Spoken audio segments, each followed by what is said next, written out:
Hello and welcome to another video brought to you by the good people at FM Wonderkids. Today we're going to be looking at defensive central midfielders that you might want to sign in Football Manager 2017. Now we've got a list here of players, and as with all these videos in this series, we have simmed the game for a good few years just to give you an idea of what the attributes of these players are going to be like after you've developed them slightly.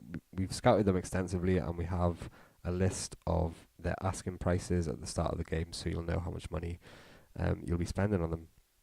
So just to start off, we'll show you some of the best players in this position. So we've got Sergio Busquets, obviously who plays for Barcelona. The marking and the passing and the position. So he's got all the defensive attributes you would expect, although his strength is dropping off a little bit. That's probably because of his age.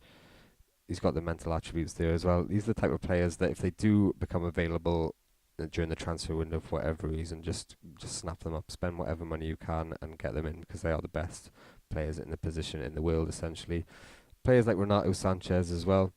He's actually on loan in Swansea in the real world at the moment, but on this game here he's one of the best in the position. Again, it's going to be highly unlikely they're going to be able to get hold of him, but if you can, do try. The same with N'Golo Kante here. The tackling, the passing, the all-round teamwork and mental ability, as well as the strength and stamina. That's kind of what you're looking for here.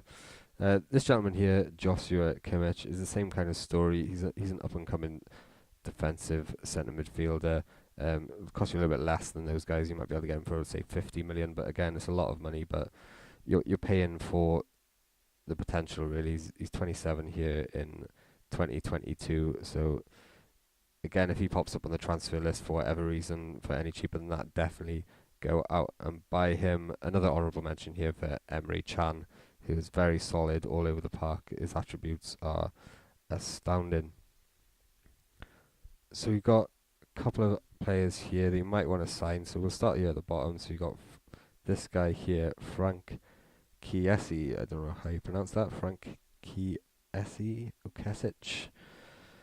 16 million he'll cost you at the start of the game, so it's a lot more affordable. Again, you can see he's got the similar type of setup as the other guys. So he's got the tackling, he's got the marking, he's got the positioning and the determination and the strength and the stamina.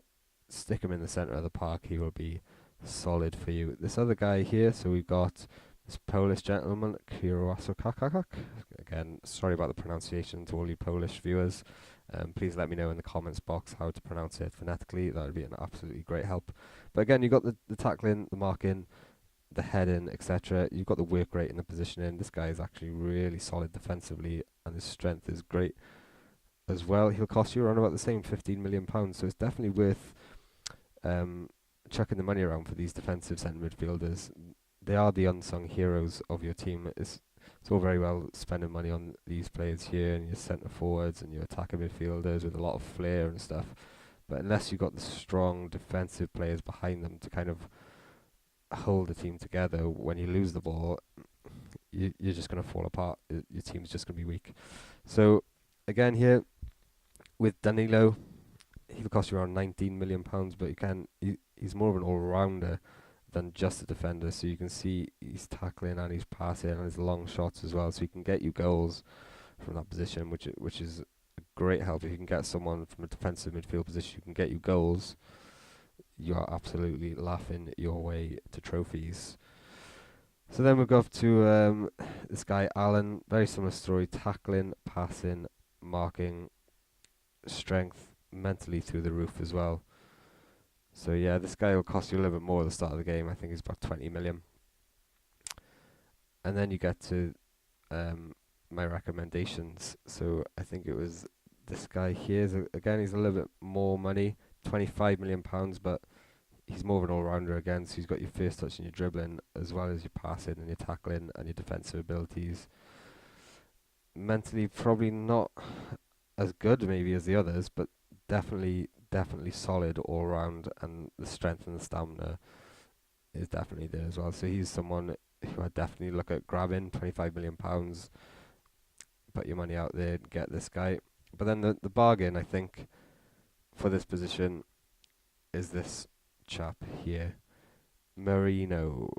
£7 million you can get him for at the start of the game. Maybe tackling tackling is quite an important part of this position, but 13 isn't terrible when you look at the rest of what he's got. So he's got the strength and the teamwork and the decisions and the composure and everything. He's an all-rounder, and for £7 million, he's definitely someone who I'd be looking at getting in. Look at the strength, the natural fitness, the jumping. Get him in the centre of the park. He can play all sorts of positions. Definitely someone I would look at getting in that position. Right, that's it for today, guys. Defensive midfield. Next, obviously, we're going to be looking at a more orthodox centre midfielder, someone who can be box to box, someone who can be a bit more attacking. Don't forget to like and subscribe to the channel, and we'll see you soon.